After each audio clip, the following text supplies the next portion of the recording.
참 한국 경제가 총체적으로 불황 속으로 빠져든다. 뭐 불황된 지 오래됐습니다. 근데 그 불황에서 조금씩은 벗어나려고 하는 징조나 수치나 지수가 가끔씩은 좀 보이다가 좋았다 나빴다 좋았다 나빴다 하다가 이제 전반적으로 나빠지는 것 같습니다. 엊그제 정부가 가계부채 관리 대책에 나서서 집을 사려다가 집 사는데 돈 안 빌려주겠다고 돌려바뀐 모습을 보인 것은 전체 경제가 불황으로 접어드는 과정에서 정부 스스로도 그렇게 하는 것이 쉽지 않다라고 판단한 것 같습니다. 집값은요, 내가 집을 샀을 때 은행에서 대출을 받아서 1, 2년 기다렸다가 그 집을 다시 팔아가지고 방금 사자마자 뭐 다시 팔든지 뭐 그렇게는 세금이 나오니까 쉽지가 않겠죠. 뭐 양도세, 취득세, 면세를 많이 해주니까 그런 것도 가능할 수 있겠습니다만은 그런 부분을 했을 때 내가 돈을 좀 벌 수 있다. 그렇게 해서 돈을 버는 걸 부의 효과라 그럽니다. 자산의 부의 효과. 그러면 집값이 올라가, 주식값이 올라서 돈을 벌면 갑자기 부자가 된 것 같을 겁니다. 그러니까 명품도 사고 쇼핑도 하고 좋은 식당에도 가고 술도 먹고 이러면서 공돈 버린 것 같아서 돈도 좀 쓰는데요. 내가 집을 사봤자 내가 산 집을 내가 산 가격 이상으로 팔기가 거의 불가능한 상황에서는 정부가 집을 사도록 돈을 빌려줘서 대출은 순식간에 좀 늘어나서 집을 살 수는 있지만 그 집을 더 비싸게 팔기는 불가능해질 겁니다. 이런 현상이 지금 나타나고 있어서 정부 스스로도 부동산 경기 부양을 통한 내수 진작이 어렵다고 결론을 내린 것 같습니다. 지금 내수, 그 다음에 이 수출, 그리고 메르스를 통한 이 국내의 각종 경기 악화 이런 것들이 다 겹치고 있습니다. 총체적 난국인데요. 전년 동기, 즉 2014년 2분기와 비교해서 올 2분기 성장률이 2.2%입니다. 즉 경제 성장률이 2.2%라는 겁니다. 최근에요, 해외에 여러 그 투자은행이나 경제 분석기관들이 한국의 2분기 GDP 성장률을 예측했는데요. 2.7%, 최고가 3.1%고 최저가 2.4%였는데 실제 결과는 2.2%가 나왔습니다. 그래서 이 전체적으로 경제 성장률이 너무 낮다. 전분기에 비해서는 그럼 얼마나 올라갔냐? 그러니까 1분기에 비해서 2분기는 얼마나 성장됐냐? 즉 올해 3월달부터 3월달하고 4월부터 6월까지 에서 비교해서 성장률은 얼마냐? 0.3%라는 겁니다. 그래서 일부 이 학자들은 한국 경제의 잠재 성장률, 즉 잠재 성장률이라는 것은 일정한 인플레이션이 유지되는 과정에서, 즉 디플레이션이 없다라는 겁니다. 정상적으로 물가가 완만하게 오르는 과정에서 국가가 가용 자원을 모두 풀로 100% 동원했을 때, 즉 모든 상황이 자연스러울 때 최대한 성장할 수 있는 능력이 얼마인가가 잠재 성장률입니다. 이 잠재 성장률이 한국이 2013년만 해도 3.6에서 3.7%쯤 됐는데 지금은 잠재 성장률이 크게 낮아져서 3.1% 정도밖에 안 된다. 그래서 잠재 성장률이 이 정도인데 여기에 메르스 생기고 이런저런 사태가 생기고 하면서 실질 성장률은 2.2% 나온다. 그래서 한국은행이 올해 연말에 2.8% 성장할 거다. 저는 2.8%가 안 될 거라고 보고 있습니다. 자, 한국의 수출도요, 금융위기 이후에 최악의 상황이라고 합니다. 수출이요, 작년 4, 5월에 대비해서 올 4, 5월 달에 각각 8%, 10.9%가 감소했습니다. 그런데요, 웃기는 것은 흑자의 규모는 사상 최대랍니다. 그거 왜 그런 줄 아십니까? 불황형 흑자입니다. 즉 수출이 감소하는 것보다 수입 감소가 더 떨어져서 흑자가 이렇게 커지고 있다는 겁니다. 이것은 무슨 말인가 하면 솔직히 내수나 소비가 없다 보니까 수입을 안 하는 겁니다. 수입해봤자 팔리지가 않으니까요. 그리고 공장들이 각종 필요한 기자재도 공장에 투자를 안 하니까 수입을 안 합니다. 그렇기 때문에 수출도 줄어드는데 수입이 더 크게 줄어들다 보니까 그 사이에 수출 빼기 수입 흑자 규모가 사상 경상 수입 흑자가 최대라는 겁니다. 참 서글픈 사상 최대입니다. 그런데 수입은 상반기에 작년 대비해서 15.6%나 줄어버렸다는 겁니다. 자, 이거요. 여러 가지 상황들이 정부가 집값을 올려가. 그래서 건설 경기라든지 각종 일자리, 뭐 부동산부터 인테리어부터 해서 운송, 물류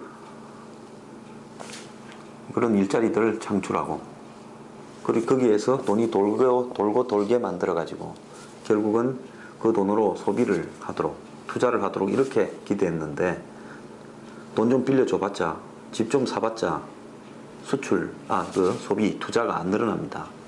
거기에다가 수출도 줄어들고 수입은 더 크게 줄어들었습니다. 그리고 메르스까지 와가지고 뭐 관광 서비스부터 시작해서 여러 경기들이 안 좋게 됐죠. 그래서 이런 상황에 가고 있는 속에서 정부가 할 수 있는 부분은요, 어려울 때 무리한 수를 둘 게 아니라 국민들 앞에 있는 대로 이야기하는 겁니다. 그럼 또 이렇게 이야기합니다. 경제는 심리라서, 즉 경제는 야성적 충동을 가지고 있다 해서 케인즈가 이야기를 했죠. 그래서 국민들 앞에 경제가 살아난다고 자꾸 이야기하지, 경제가 어렵다고 이야기하면 경제는 더욱더 어려워질 것이다, 이렇게 이야기하는데, 이미 국민들 피부로, 언론으로 경제가 엄청나게 어렵다라는 거 전부 다 알고 있습니다. 자, 이런 상황에서 정부의 경제 정책이 어떻게 가야 되는가에 대해서 정부가요, 자꾸 뭔가가 있을 것처럼 기대를 심어주고 이러다가 빠져나오지 못하고 수렁으로 더 빠져나가면요, 무능한 정부가 됩니다. 제가 대통령이라면 뭐 그럴 리도 없겠지만, 저는 국민들 앞에서 지금 경제가 어려운 원인과 이것이 상당히 장기간 지속될 수밖에 없다라는 거, 그리고 여기에서 고통을 받는 것은 빈곤층과 서민 중산층 순대로 어려워질 것이다. 이런 위기를 극복하기 위해서 정부가 이러이러하게 노력하겠다. 다만 그동안에 정부가 썼던 경제정책들이 비효율적이었고, 해보니까 잘 하려 했는데 잘 되지 않았다. 그리고 이런 위기에서 그래도 여력이 좀 있는 사람들이 이 경제를 살리는데 좀 나서야 된다. 그리고 정부는 지금 현재 이 여태까지 썼던 경제 활성화의 정책과는 다른 어떤 새로운 대책을 한번 강구를 해보겠다, 이렇게 이야기를 하는 것이 매우 필요하다고 봅니다.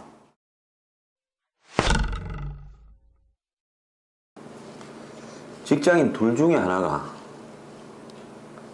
불황으로 자신의 생존이 위협받고 있다고 공포감을 느끼는 걸로 지금 조사에서 나오고 있습니다. 그래서 직장인 1246명을 상대로 취업 포털 사이트에서 조사를 했는데요, 55.1%가 생존 불안감을 느끼고 있다. 즉 쉽게 이야기하면 내가 이 잘려가지고 어느 순간에 내가 추락할 거 아닌가, 이런 불안감을 느끼고 있다는 겁니다. 이 불안감이 느끼는 이유 중에는요, 자기가 느끼기에도 이 업계의 지금 상황이 너무 악화되고 있다. 그리고 회사 실적이 악화된다. 이런 부분이 한 7, 80%입니다.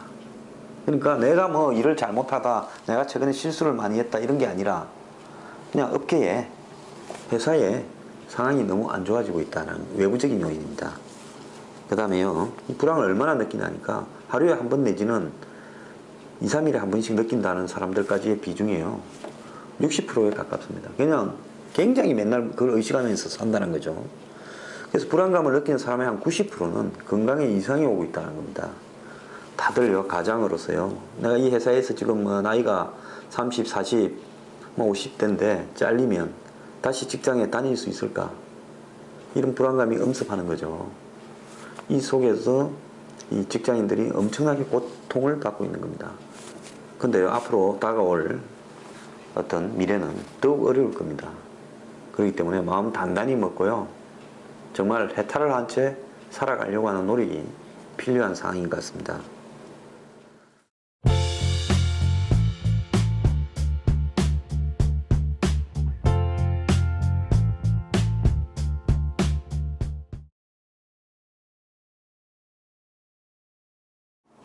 여기에서요, 경제 때문에 잘 나가는 것처럼 비춰지다가 또 고생하는 사람이 하나 생겼습니다. 일본의 아베 총리입니다. 아베 총리요. 최근에 집단적 자위권을 자기 인기와 일본의 거부와 경향만 믿고 덜컥 밀어붙였다가 지금 39%까지 지지율이 떨어졌는데요. IMF가 일본의 아베노믹스에 대해서 경고를 하고 나섰습니다. 계속 이런 식으로 경제를 끌고 가면 이 문제가 된다. 일본은 엔저, 즉 엔하의 환율을 높여가지고 이 지금 일본의 위기를 갖다가 돌파하려고 한다. 이게 잘못된 거다. 그러니까 한마디로 1달러에 100엔이다가 1달러에 120엔 이런 식으로 그냥 엔화의 가치를 떨어뜨리고 엔화의 환율을 높이는 거죠. 자, IMF 기준에는요, 엔 달러 평균 환율이요, 2011년, 12년에는 80엔 기록했지만은 2013년과 14년에는 97.6엔, 105.7엔 급상승했습니다. 그래서 지난 5월 기준 엔화 실질 가치는 지난해 5월보다 7% 이상 하락한 겁니다. 그래서 일본이 그럼 왜 엔화가 이렇게 자꾸 엔화의 가치는 하락하고 환율이 올라가느냐? 이 2014년 4월 아베는 취임한 직후부터 엄청난 규모의 양적 완화, 즉 돈을 갖다가 풀어제꼈습니다. 그래서 시중의 경기를 갖다가 부양하기 위해서 양적 완화에 나서겠다고 공약으로 내걸고 이 규모를 지난해 10월에는 80조 엔으로 확대했습니다. 80조 엔이면요, 이 뭔 납니까? 800조보다 더 되죠. 그런데 이렇게 엔화를 많이 풀었으면요, 시중에 돈이 엄청나게 깔린 거 아닙니까? 그러면 어떻게 됩니까? 돈이 많기 때문에 사람들이 그 돈을 가지고 이자율도 떨어졌고 소비에 막 나서야 되지 않습니까? 근데 소비에 나서는 게 아니라요, 돈을 갖다 안 씁니다. 그래서 일본의 물가 인상 목표가 2%였는데 높은 물가 인상도 아니에요. 한국이 요즘 디플레이션이 온다지만은 2%는 더 되겠죠. 근데 돈을 그렇게 풀어도요, 물가 인상이 2%가 안 된다는 겁니다. 그래서 이렇게 엔화의 가치를 하락시키니까 일본의 대기업들, 해외 수출로 먹고 사는 소니 같은 이런 대기업들은 경쟁력이 높아졌지만은 토요타나 수입이 줄어들었습니다. 왜? 수입하는 가격이 높아지니까요. 수입이 줄어들었죠. 그래서 경제 구조 자체를 갖다가 근본적으로 개혁하지 않고 환율만 가지고 수출 수입을 조정해서 이렇게 경제를 활성화시키려는 것은 국내 수요를 위축시킬 뿐만 아니라, 왜 국내 수요가 위축됩니까? 수입하는 물건의 가치가 환율이 하락하면, 엔화 가치가 떨어지면 비싸지지 않습니까? 수입 가치가요. 그러니까 국내 이 수입 물가가 비싸지니까 국내 소비가 줄어드는 거죠. 그래서 이 일본 내부에 그렇게 되면 또 어떻게 됩니까? 중산층이나 서민이요, 생활임금이, 생활 비용이 높아지게 됩니다. 그래서 이런 부정적인 요소가 나타나서 일본에도 수출 대기업은 아주 배를 두드리고, 그 다음에 이 나머지 중소기업들은 굉장히 어려워지는 이런 양상이 되고 있습니다. 그래서 IMF는 일본이 노동시장 공급 확대, 즉 일본의 일자리가 별로 없고 일자리의 양극화가 심하니까 이런 부분에서부터 손을 좀 대라, 이렇게 이야기를 하고 있습니다. IMF는 올해요, 내년에 일본 경제의 성장률을 0.8%, 1.2%라고 했습니다. 한국은 지금 3.1%에서 2.8%로 낮춘 걸로 보는데 일본은 0.8, 1.2입니다. 그리고 IMF는요, 일본 정부가 지금 이 개혁을 하지 않으면 한 10년 안에 부채가요, 현재 250%보다 조금 작습니다. 240% 됩니다. 일본의 국가 부채가요, GDP에 어마어마한 겁니다.